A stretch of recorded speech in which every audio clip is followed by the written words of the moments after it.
여러분들은 어떻게 해야지 더 지혜롭게 살 수 있을까요? 어떻게 하면 더 지혜롭게 살 수 있을까요? 네. 지혜롭게 살려면 지혜를 닦아야 되겠죠? 네. 어떻게 하면 지혜를 닦는 걸까요? 어떻게 하면 지혜를 닦는 게 뭐지? 지혜롭고 싶죠? 어리석은 건 싫잖아. 지혜롭고 싶은데. 그러면 지혜롭려면 닦아야 돼. 네, 우리는 이제 이렇게 불교에서는 수행을 해요.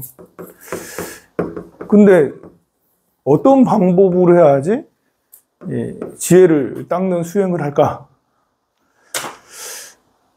막 드립다 관세음보살 많이 하면 지혜로워질까요? 관세음보살 10만 번씩 매일 하면 지혜로워질까요? 이렇게 참회. 참회 기도를 하면, 참회를 하면 지혜로워진다. 독경을 하면 지혜로워진다. 또 뭐가 있을까? 어떻게 하면 지혜로워질까요? 참선 명상. 참선 명상 하면 다 지혜롭게 되는 방법 중에 하나죠. 네. 네, 법문. 네, 법문을 많이 들어. 이것도 역시 마찬가지. 법문도 이제 법문의 종류에 따라 다르죠. 자, 그래서 이렇게 우리가 막연하게 이제 이걸 다 방법이 수행만 방법이잖아요. 108배도 있을 수 있고, 참회일 수도 있고, 염불할 수도 있고, 독경할 수도 있고, 이거 다 지혜랑 관계된 거예요. 이걸 하면 지혜가 더 좋아져요. 그런데, 우리가 이제 방 청소를 하더라도, 이제, 요거 다 걷어내고, 자복이나 방석을 다 걷어내고 청소를 하는 게 더 깨끗하겠죠? 그냥 있는 상태에서 하면 이런 거 이렇게 먼지 같은 걸 제대로 할 수가 없어요. 그런 것처럼 좀 더 체계적인 지혜를 닦더라도 체계적인 이렇게 닦는 방법이 필요하다. 이거 하면 다 좋다. 라는 걸 알아요. 그러면 어떻게 하는 것이 지혜를 닦는데 체계적일까? 일단은 지혜를 닦으려면 법칙이 있어요. 이런 방법을 해라. 문사, 수. 이걸 보고 삼해라고 그래요. 세 가지 지혜. 문사수 삼해. 지혜하면 문사수를 해야 되는구나. 이렇게 이제 공식을 여러분들이 머릿속에 집어넣어야 돼요. 문은 많이 듣는다. 여러 가지를 많이 듣는다라는 거예요. 부처님 법문을 듣는다. 불교적 사고. 법문을 듣는다는 것은 불교적 사고를 하는 거죠. 저는 불교적 사고가 지혜롭게 하는데 가장 중요한 중심이라고 저는 생각해요. 불교는 지혜를 위해서 탄생한 종교고 깨달음이라는 게 지혜의 완성이니까요. 불교적 사고 자체가 지혜로 나아가는 길이에요. 근데 불교는 그러면 중심 철학이 뭐냐? 불교의 중심 철학 몇 가지가 있어요. 사성제, 팔정도, 12연기, 삼법인 이런 것과 함께 계율이 있죠. 계율. 사성제, 팔정도, 삼법인 이런 거를 보면 부처님이 말씀하신 근본 가르침을 이해할 수가 있고 그것을 계율을 보면 그것을 어떻게 적용을 하는지가 알 수 있어요. 계율은 제일 중요한 게 불살생이잖아요. 불살생. 살생을 하지 않는 것. 이것이 사성제, 팔정도, 13법인과 함께 적용이 되는 거예요. 이것이 이제 불교적 사고인 거죠. 나와 남이 서로 다르지 않고 모든 생명이 존귀하고 존중하고 내가 곧 부처고 너도 곧 부처고 우리 모두 다 부처고 이런 것들도 불교적 사고 중에 굉장히 중요한 가르침이죠. 중도, 중관, 공성, 일체 유심자는 유식 이런 것들도 역시 불교적 사고, 불교적으로 세상을 바라보는 방법이에요. 그래서 여러분들이 불교대학 같은 거를 통해서 경전반을 통해서 불교적 사고를 하려고 굉장히 노력하면 속세적 사고, 세속의 사고는 이제 돈이 중요하고, 가족이 중요하고, 내 몸이 중요하고, 어쨌든 내가 더 잘 보이고 싶고, 더 많고, 더 좋아, 이렇게 하는 탐욕에 근거한 사고거든요. 그 사고에서 벗어나서 불교적 사고. 불교적 사고는 당연히 우리를 굉장히 지혜롭게 만들어요. 그리고 이제 추천하고 싶은 것은 명리학적 사고. 명리학적 사고도 굉장히 우리를 지혜롭게 만들어요. 아니, 이제 이렇게 그 깊은 지혜보다는 사람의 이제 삶의 패턴, 살아가는 방향, 이제 우리가 어떻게 태어나고 어떻게 살아가고 하는 사람 각각마다 서로 다른 사고와 다른 방향 이런 것들을 명리학을 공부하면 쉽게 이해할 수 있어요. 나름 체계적으로 이해할 수 있어요. 누구는 학문을 좋아하고, 누구는 소리 지르는 걸 좋아하고, 누구는 친구를 좋아하고, 누구는 운동을 좋아하고, 누구는 돈을 좋아하고. 이게 어떤 때는 이해가 막 잘 안 가잖아. 쟤는 왜 돈밖에 몰라? 쟤는 왜 이렇게 계산적이야? 쟤는 왜 돈을 저는 몰라? 왜 돈을 함부로 팍팍 쓰는 거야? 이런 거에 대해서 사람이 교육을 잘못 받아서, 또는 부모님한테 좀 잘못 받아서, 습관을 잘못 들여서 그런가? 이렇게만 생각을 하는데, 명리학적 사고는, 아, 이 사람이 타고날 때 이런 걸 가지고 타고났구나. 이제, 우리가 이제, MBTI? MBTI를 보면서, 이 사람들은 외향형 또는 내향형? 이런 것들 등등의, 이제, 그 감각형? 이런 것들 등등의 MBTI로 나오잖아요. 이것보다 명리학은 훨씬 더 그것이 더 분류가 더 체계적이라는 거죠. 그래서 내가 지혜롭게 한 삶을 지혜라는 것은 다른 말로 초월적 사고이기도 해요. 초월적 사고. 현실에 얽매이지 않고 진실을 바라볼 수 있는, 또 진실을 선택할 수 있는 힘. 이것이 초월적 사고, 지혜라고 우리가 할 수가 있겠죠. 명리학적 사고는 굉장히 도움이 돼요. 또 명리학적 사고뿐만 아니라 현실적인 이제 정치, 세상의 정치학도, 정치학, 행정학, 이런 세상의 학문들도, 사회학, 경제학, 이런 학문들도, 생물학, 과학, 수학, 또 이렇게 전체 물리학, 이런 학문들도 역시 나를 지혜롭게 하는데 큰 도움이 돼요. 그러니까 우리가 불교 철학만 하고 있으면 정말 이제 맨날 불교 철학 막 열심히만 연구하고 있으면 사람들하고 융화가 잘 안 돼. 맨날 하는 말이 귀신 신나라 까먹는 소리만 하면 맨날 마음이 중요해요. 무소유가 중요해요. 탐욕을 내려놓으세요. 이렇게 하면 사람들에게 감동을 주지 못해요. 변화를 주지 못해요. 명리학을 통해서 사람이 이런 성향들을 가지고 있다는 걸 이해하고 받아들이고 상대에게도 조언해 줄 수가 있고, 또 정치, 경제, 행정학 또는 사회 이제 복지학 뭐 이런 것들을 통해서, 경제학 이런 것들을 통해서 세상 돌아가는 일들, 우리가 정치학은 헌법을 공부해야 되는 거잖아요. 어떻게 우리가 이제 살아가는 원리가 뭔지, 법률로서 살아가는 이런 것들이 정치를 통해서, 사람과 사람과의 관계도 다 정치잖아요. 가족과의 관계도 다 정치예요. 정치학을 통해서 우리는 그냥 내 뇌피셜적인 그런 사고로 살아가는 게 아니라 학문적 사고를 배울 수가 있어요. 경제학을 통해서 뭐 경제의 3주체, 가계기업, 정부, 우리가 이제 정부, 이제 국민 총생산이라는 게 정부도 생산하는 거예요. 정부도 총생산을 하는 거예요. 가게도 총생산하고 기업도 총생산을 하는 거죠. 생산들을 다 해. 그런데 우리가 이제 이렇게 공공재와 민간재 이런 것들을, 이제 재화를 공공재와 민간재로 나눌 수가 있거든요. 공공재는 정부에서 이렇게 도로 깔고 전기 깔고 뭐 이렇게 물류 이동들을 하게 하고, 또 치안을 담당하고 국방을 담당하고, 그게 이제 공공재예요. 거기서 나오는 생산량이 있는 거죠.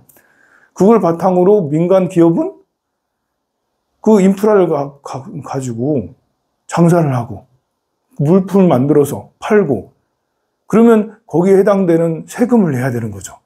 기업이나 가게는 정부가 깔아놓은 인프라 등등을 서비스 등을 이용했으니까 거기에 해당되는 세금을 내야 되는 거예요. 그러니까 이제 우리가 잘 그런 생각을 안 하면 경제학을 공부하지 않으면 세금 내는 게 아까워 죽겠는 거야.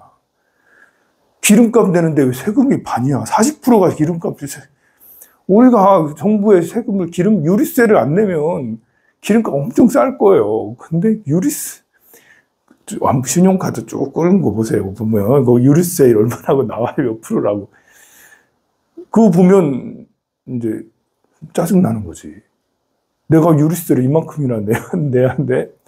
그리고 여러분들, 직장인들, 월급 받는 직장인들은 세금 떼고 월급을 받아. 이걸 내가 왜 세금을 내야 돼? 우리는 과자를 사도 세금을 떼고 이제 과자를 먹고 이래 사야 되는 거예요. 세금이 들어가는 게 엄청나게 많아요. 이제 그 회사에서 법인세가 20%에서 25% 정도 돼. 많게는 30% 되는 것도 있어. 내가 100억을 벌었는데 20억을 세금으로 내야 돼. 법인들은, 기업에서는 100억을 벌었는데 20억을 세금으로 내야 돼. 넘어가는 거지, 세상에. 그리고 요즘에는 이제 10% 이제 저거 있잖아요. 10% 떼는 걸 뭐라 하지? 부가세. 아니, 우리 커피 이렇게 2,000원 팔면 부가세 10% 내서 1,000원씩 내야 돼. 야, 부가세, 이게 작은 게 아니라 엄청나게 많은 거잖아요. 그런데 그런 세금들이 왜 내야 되는지를 잘 알면, 그 계산에 대해서 그런 걸, 이렇게 당연하게 여기고, 그렇게 우리가 살아가는, 우리가 밥 먹어야지 우리가 건강한 것처럼, 우리가 옷을 입어야지 따뜻하게 하는 것처럼, 세금도 당연히 내야 되는 거고, 탈세를 하면 절대 안 되는구나, 라는 것들이 이제 인지가 되는 거잖아요. 그것도 우리가 살아가면서 생활을 하는 이제 사고의 유형, 지혜의 유형이에요. 세금에 대해서 불만을 갖는 것도 머리가 돌아가니까 불만을 갖지만 보통 그런 생각 안 하죠. 여러분들은 지금 갑자기 스님이 정부에서 나왔나 왜 세금을 내기라고 이렇게 생각할 수도 있는데 학문을 이렇게 익히면 그런 사고가 체계적이 된다는 거예요. 지혜롭게 된다는 거예요. 그러면 이제 내가 그런 거 등등에 또 금융, 경제, 부동산도 공부를 하고 부동산을 접근하는 게 훨씬 더 낫지. 그냥 친구가 저 땅이 좋다더라. 어떤 그 부동산, 부동산 보살님이 와가지고, 요거 10배 오릅니다. 그 말을 듣고 푹 샀다가는 또 역시 내가 고생이 만만치 않다고요. 그래서 역시 부동산도 부동산 두뇌가 있어요. 부동산 두뇌가 있어. 그 두뇌를 만들려면 내가 부동산을 열어놓고 책을 갖다 읽고 강의를 들어보기로 해야 되는 거죠. 주식도 공부 하나도 안 하고 그냥 오르락 내리락 하는 그것만 보고 야 이거 사면 오르겠다. 삼성전자 사면 오르겠다. 이렇게 해가지고 사면 손해보기가 쉽죠. 주식도 주식 뇌가 있어요. 주식 뇌를 내가 주식 지혜라고 할 수가 있겠죠. 주식 뇌를 맞추려면 내가 그 공부를 굉장히 많이 하고 실습도 많이 해야 된다는 거죠. 그래서 그런 지혜, 생활 속의 지혜, 복지학을 공부하면 정말 이제 그 사회복지에 대해서 어르신, 노인복지, 아동복지, 또 장애인복지 이런 다양한 것들을 공부하면서 이렇게 이제 정책을 이렇게 써야 되고 이렇게 우리가 어르신들을 대해야 되고 아이들을 이렇게 대해야 되고 장애인들을 이렇게 대해야 되고 이런 것들에 대해서도 역시 그런 공부를 통해서 할 수가 있죠. 그래서 공부라는 게 할 게 정말 많구나. 태어나면서부터 죽을 때까지 공부를 내 인생에 10%는 공부하는데 할애를 해야 되나? 또 많은가? 네. 3분의 1, 30%는 자야 되잖아. 내 시간에 30%는 자야 되잖아.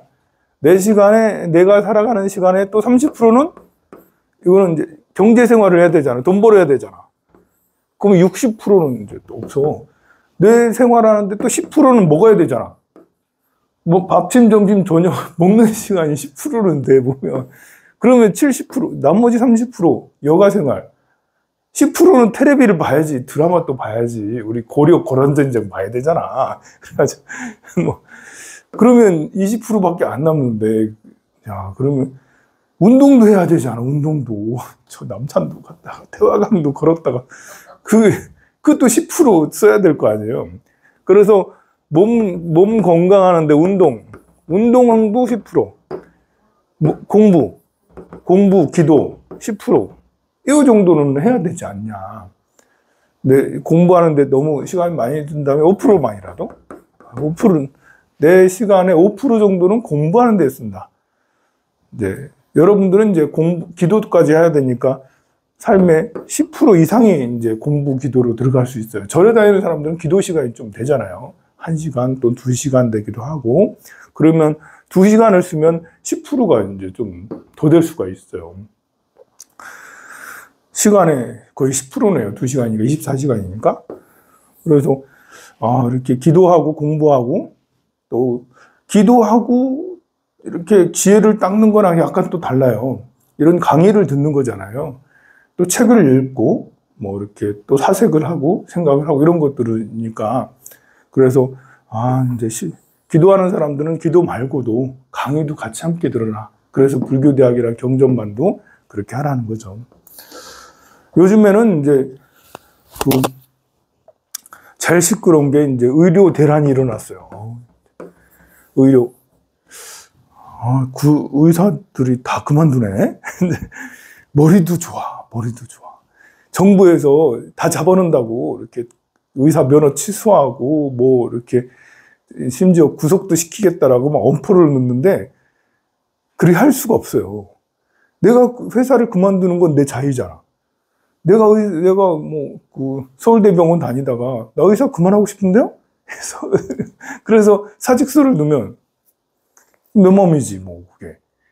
그게 정부에서 사직서 냈다고 해서 정부에서 명령 복귀 명령은 내리긴 하지. 근데 그 명령에 구속력이 있을까? 없잖아. 의사분들께서 역시 천재들이야. 천재 머리가 좋으십니다. 보통은 이제 우리 이렇게 현대차나 이렇게 농성하러 가잖아. 광화문으로 농성하러 그럼 다 접어놓을 수 있지. 그런 건 다 접어놓을 수 있는데 그만둬버리고 그만뒀으니까 출근할 이유가 없지. 사직서를 냈으니까. 뭐 그래서 그러긴 한데 너무 한 10,000명 이상의 의사들이 그렇게 사직서를 제출했다니까 참 그래요. 근데 이제 그 사직서를 제출한 거기에 정부는 이렇게 적극적으로 대화를 하고 어떻게 좀 방책을 마련해야 될 텐데 일방적으로 무조건 하고 안 한다고 그러고 그 사이에 뒤로는 이제 또 이렇게 민간의료 말고 이제 왜 이제 온라인 의료를 뭐라 그러지? 비대면이 전면적으로 실시하겠다라고 그러고 비대면하고 현재 의료 대란하고 별로 상관이 없는데도 이제 비대면 하겠다라고 그러고 또 이제 병원에 수백억 지원하는 그런 것들도 있어요. 의사한테 지원한다는 게 아니고 그런 등등의 소소한 정책들이 우리가 모르는 정책들이 뒤에서 벌어지고 있는 거예요. 앞에서는 의료 대란 막 소리가 큰데 뒤에서는 자기들끼리 나눠 먹는 듯한 비대면 진료하시는 분들은 기업가잖아요. 이렇게. 비대면도 필요하죠, 당연히. 근데 계속 의사들이 반대해서 비대면 안 해왔거든요. 근데 비대면 진료하는 이제 웹 업체라든지 이런데 또 병원에 또 지원하는 이런 것들 등등등에 뒤에서 이제 계속 들어가는 게 적지 않게 있는 거예요. 그러니까 이런 것들도 그래요. 마찬가지로. 네. 이렇게, 네. 보호지역 해제를 뭐라고 하지? 그린벨트, 그래. 아니, 앞에서 이게 얘기를 하면요. 이 단어가 생각이 안 나. 여러분들도 앞에서 나와가지고 얘기해봐요. 단어가 생각이 안 나.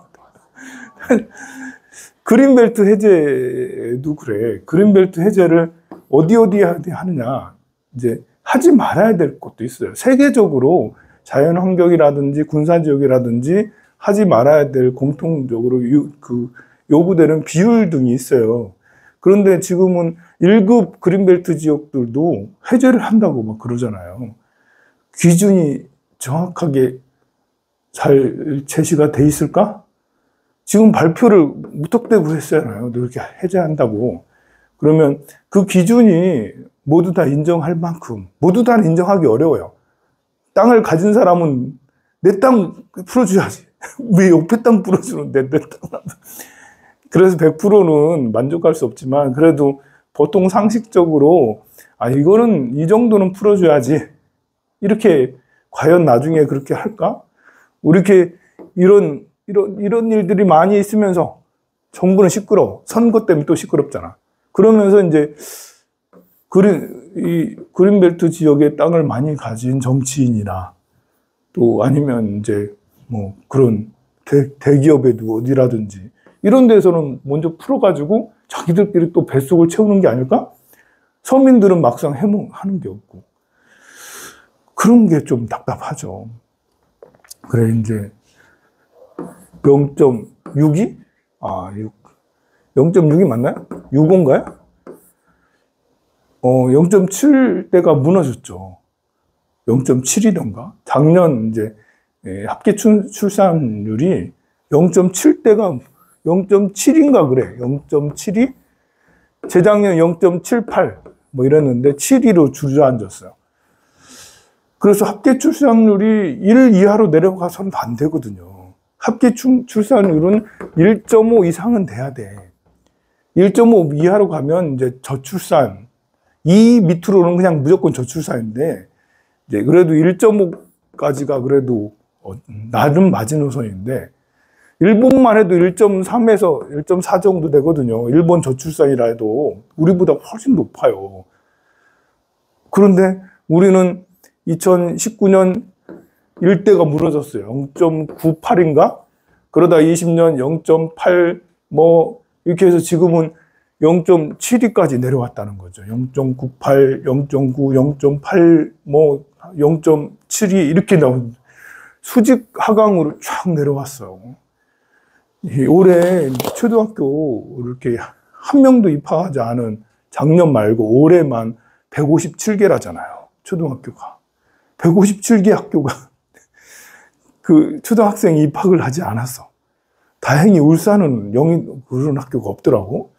세종이나 울산은 이제 그런 학교는 없는데, 지역에 뭐 경북이라든지 전라도라든지 뭐 이런 데는 뭐 30개씩 막 이렇게 있고 해서 전국에 강원도 30몇 개, 경북 30몇 개, 전라도 30몇 개 뭐 이렇게 돼 있는 거예요. 야, 157개 학교가 무너진다. 신입생이 들어오지 않으면 지금 있는 몇 명 가지고 또 할 거고, 나중에 앞으로 내년에도 안 들어올 거 아니에요, 대체로. 그래서 인구가 이렇게까지 그 수직 절벽으로 하락하는데, 1년에 이제 올해만에, 작년만 해도 10몇만 명이 줄어들었거든요, 인구가. 우리가 이제 5,200만 명 막 그랬잖아요, 이제. 근데 한 몇 년만 지나도 5천만 명대가 무너질 거라고. 그러면 이제 2030년대가 되면 이제 4,700만, 800만 뭐 이렇게 되고 점점 줄어서, 이게 인구가 주는 것은 크게 문제가 되는 건 아닌데 급격하게 추락하게 되면 이거는 이제 젊은이가 없는 거니까, 이제 그래서 이제 나이 든 사람이 너무 많고 일할 수 있는 젊은이들이 없어서 어떻게 되나. 이제 대학은 이제 앞으로 반절만 남게 될 거고, 중고등학교도 이제 반절만 남게 되고, 참 걱정이 커요. 그러면 이런 것들도 정부가 정책을 써야 되는 거거든요. 이 정부에서 정책을 잘 쓰면 그래도 1 이상으로는 올라갈 수 있을 거라고 저는 생각을 해요. 근데 지금까지 정부 정책이 모두 다 불발이었어. 도대체 이 정치인들은 어떤 방법을 했길래 수조원들, 1년에 몇 조 원을 들여서 이 출산 정책에 지원을 해주거든요. 그렇게 어마무시한 돈을 써대는데도 다 불발이란 말이에요. 국회의원들이 너무 무능한 것 같아. 우리가 내는 세금, 여러분들이 쌀 한 대를 사더라도 세금을 다 낸다니까? 옷을 사더라도 다 세금을 내. 국민들이 적지 않게 내는 세금, 기업들이 내는 세금, 그래서 1년 예산이 650조나 되고 700조가 다 되는 예산을 가지고 운영하는 국회의원들이 왜 정책을 이렇게밖에 못하지? 라는 이런 걱정. 지금 현재 정부에서는 이런 출산율이 급격하게 저하되는 여기에 대해서 정책을 제대로 쓰고 있나? 효과적인 정책을 쓰고 있나? 이것도 잘 못 쓰고 있는 것 같은 느낌이 너무 많이 들어요. 요즘에는 이제 선거를 앞두고 있다 보니까 공천 대란들이 일어나죠. 공천 때문에 뉴스를 펴면 다 공천에 대한 뉴스예요. 근데 우리는 이 뉴스를 이제 이렇게 9시 뉴스, KBS 뉴스, MBC 뉴스, 이 뉴스만 보면 바보가 되기가 쉬워요. 진실을 전해주질 않아, 언론들이. 자기 방식으로, 자기 식으로, 그러니까 언론들은 언론도 권력이라고. 권력이라는 것은 딴 게 아니에요. 내 방식으로 세상을 움직이려고 하는 그런 염원이, 그런 생각이 강하면 권력이 센 거예요. 여러분들, 이제 가정에서 대주, 아버지가 내 맘대로 다 내 집에서 다 하려고 그래. 엄마한테 물 가져와, 밥 가지고 와, 빨래해, 청소도 안 해, 심지어 때리기도 해.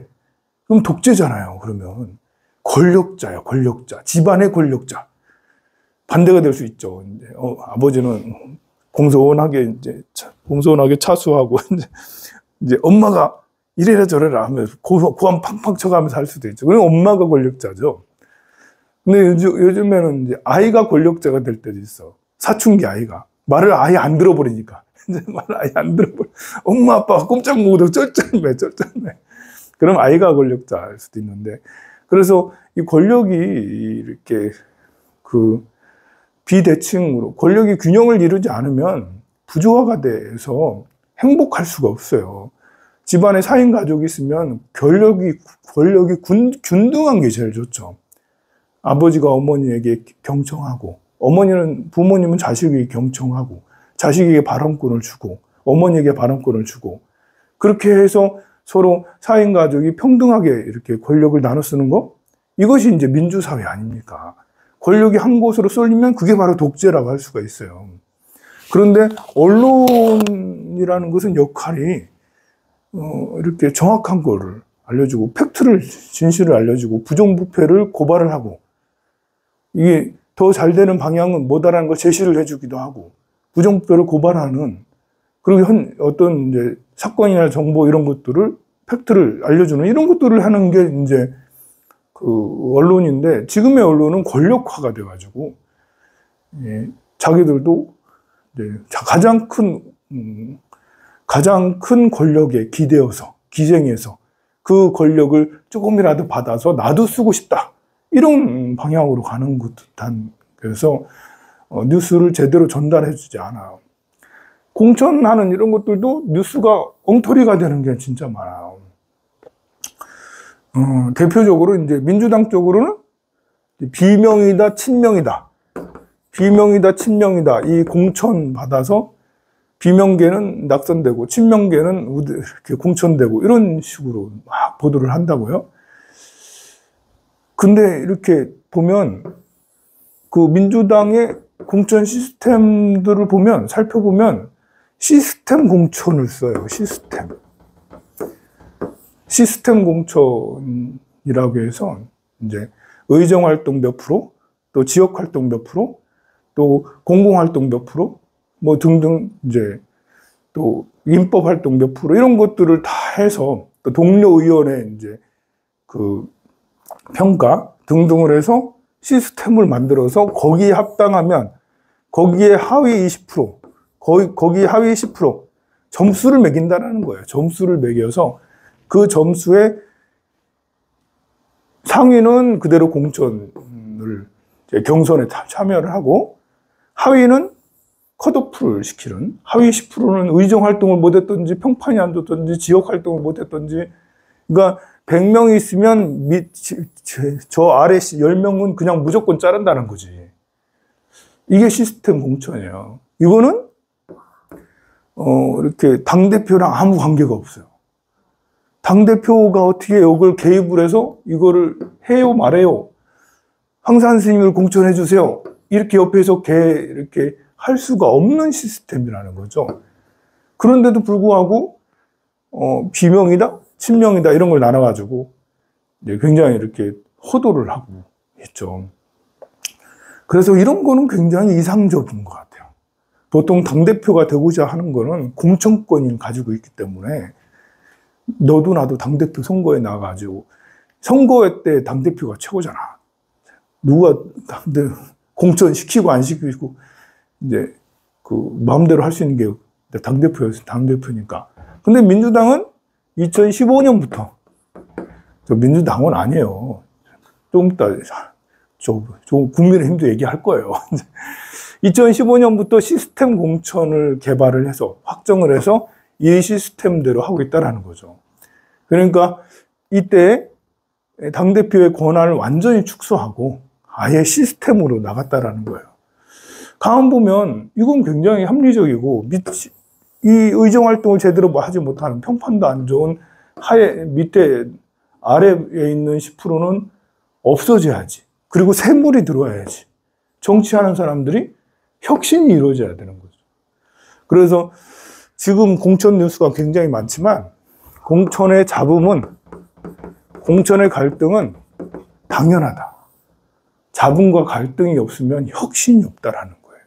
혁신, 그 100명 중에 10명 정도는 진짜 자르는 게 맞아. 자르고 새로운 좋은 사람, 괜찮은 사람 인재 등용을 해서 영입을 해서 새로 우리가 선거를 왜 하는데 좋은 사람 뽑기 위해서 하잖아요. 그럼 당에서는 더 좋은 사람을 영입해서 자기네 당 정치인을 만드는 게 나은 거라고. 그 과정에서는 잡음과 갈등이 반드시 있는 거예요. 그런데 우리는 그런 잡음과 갈등이 마치 당이 분란이 일어나고 무슨 당이 다 깨져서 막 망할 듯한 그런 듯이 언론이 막 보도되고 하잖아요. 사람들이 그렇게 알고 있어요. 국민의힘은 공천을 아주 훌륭하게 잘하고 있죠. 그래가지고 잡음이 없어. 너무 훌륭하게 잘해가지고.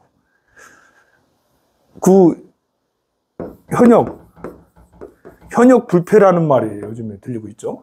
뉴스에 관심을 가진 사람은 조금 듣고 있어요. 관심 없는 사람은 무슨 말인가. 근데 요즘에 유행하는 말 중에 하나가 현역 불패라는 게 있어요. 현역 의원들이 아무래도 유리하죠. 우리 중구에도 박성민이 훨씬 유리하죠. 무슨 김종윤인가 이분하고 무슨 영국인가 하시는 분하고 이렇게 세 분이서 나오셔서 경선을 하고 그러시는데 아무래도 박성민이 될 확률이 높지 않겠어요? 정영국이나 뭐 이렇게 김종윤보다는 저는 어느 편도 아니에요. 저는 어느 편도 아닌데 아무래도 이제 중구청장을 2번이나 하고 국회의원까지 1번 하고 또 중구민들이 사랑하는 것 같고 그래서 현역이 굉장히 유리해. 근데 거의 대부분 이제 지금 현재 이제 국민의힘은 현역들이 되고 근데 아직 이제 주요 지역은 아주 국민의힘이 유력한 이제 경북이라든지 뭐 여기 경남이라든지 유력한 지역은 아직 공천이 확정이 안 된 데가 많아요. 좀 미룬 거예요. 공천 확정을 미뤘어요. 뭐 때문에 미뤘죠? 김건희 때문에 미룬 거예요. 본래 오늘 표결하기로 했거든요. 김건희 무슨 법 있잖아. 주가 조작하고 뭐 이런 거. 그 법을 올해 대통령이 지난번에 이제 국회로 돌려보내서 이제 오늘 표결하기로 했는데 민주당에서 표결 오늘 안 한다고 연기했어. 그것 때문에 국민의힘에서는 기존의 현역을 자르면 현역을 공천을 주지 않으면 그 사람들이 이제 이번에 오늘 선거를 했다면 이제 반대표가 나올 수 있다. 라고 해서 전전긍긍하고 있었다는 썰이 있지. 진짜로 그런지는 모르겠어요. 그런 썰이 있어. 그래가지고 현역을 그냥 무더기로 너희들 그냥 해줄게 이런 식으로 해가지고 했다고 하는데 그 와중에서도 주요 지역 뭐 이렇게 몇 개의 지역은 검사들을 이제 내리꽂고 검사들을 공천을 시키고 이제 단수 공천으로 혼자 나가고 이렇게 할 수 있도록 경선 거치지 않고 그렇게 했다라고 그러죠. 대통령의 최측근인 사람들이거나 이제 옆에서 많이 도와줬던 이분들은 이제 거의 대부분 단수 공천. 그리고 앞으로 몇 자리 더 남았는데 이제 계속 미루고 공천을 미루고 있는데 그들도 그쪽으로 앞으로 몇 개가 더 남을 수 있다. 그래서 지금은 잡음이 없지만 없는 듯이 있지만 앞으로 어떤 일이 벌어질지 모른다라는 이런 것이죠. 그래서 참 이런 것들도 이제 우리가 관심을 안 갖고 그냥 살 수도 있어요. 그렇지만 우리는 국민은 정부를 감시해야 돼요. 정부는 우리 세금을 운용해서 쓰는 이제 우리 경제의 3대 주체 가장 650조를 쓰잖아요, 1년에. 이 어마무시한 돈을 쓰는 이런 사람들, 이걸 잘 써야지 우리 국민이 행복할 수 있어요.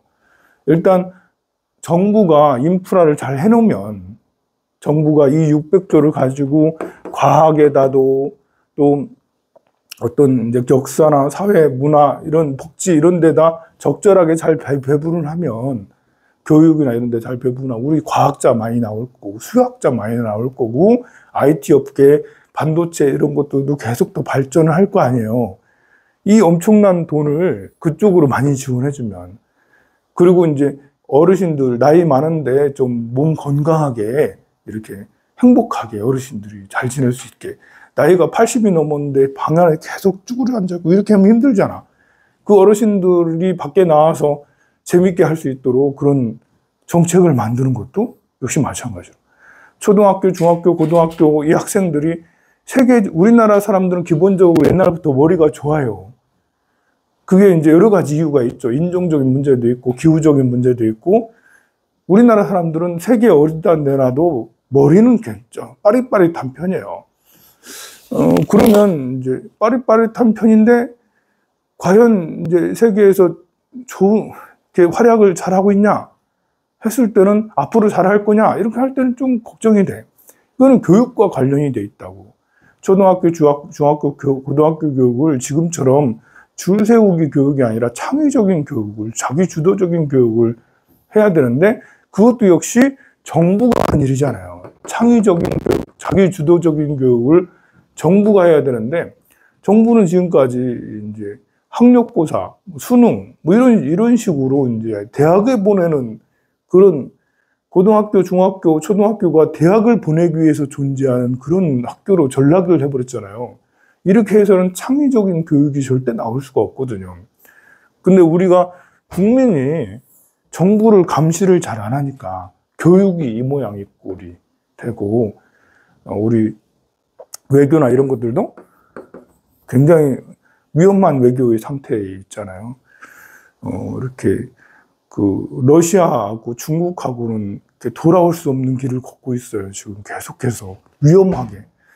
우리가 미국한테 올인해서 잘해줬는데 미국은 삼성전자 보조금도 안 주려고 하고 있고 또 우리가 정부에 미국에 기업 많이 진출하고 있는데 거기서 좀 밀리는 이런 걸 하고 있어요.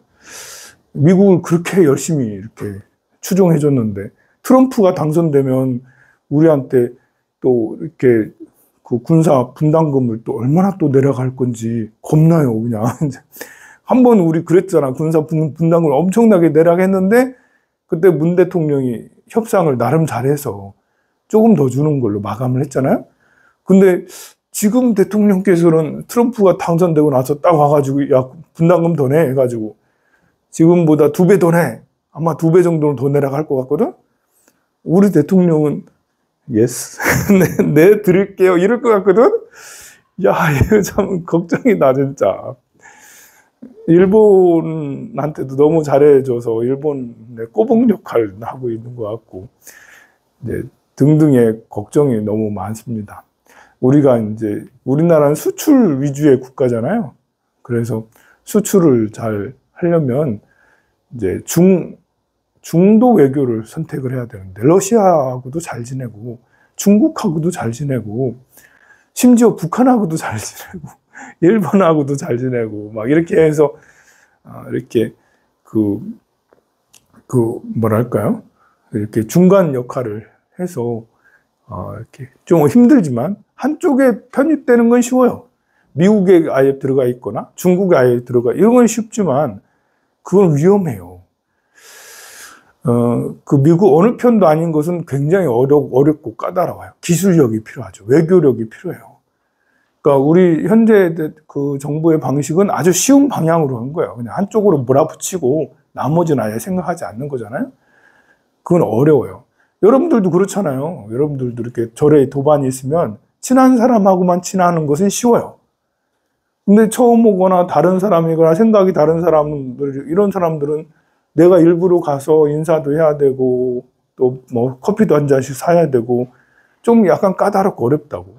그런데 우리가 친한 사람들하고만 친하면 그러면 텃세가 심하다라고 하고 이게 절이 성장하질 않아요. 엊그저께 이렇게 BTN에서 PD랑 촬영 감독이 와가지고 활동을 했는데 우리 불자님들이 보사님들이 너무 잘해줘서 너무 좋다고. 이 사람도 잘해주고 저 사람도 잘해주고 다 잘해주니까 너무 좋다고 되게 행복해하고 갔어요. 그것은 이제 멀리서 사람이 왔을 때 뚱 하고 있는 게 아니라 환영해주고 이런 것은 어려운 이제 이렇게 어려울 수도 있지만 하기 시작하면 굉장히 쉬운 거잖아요.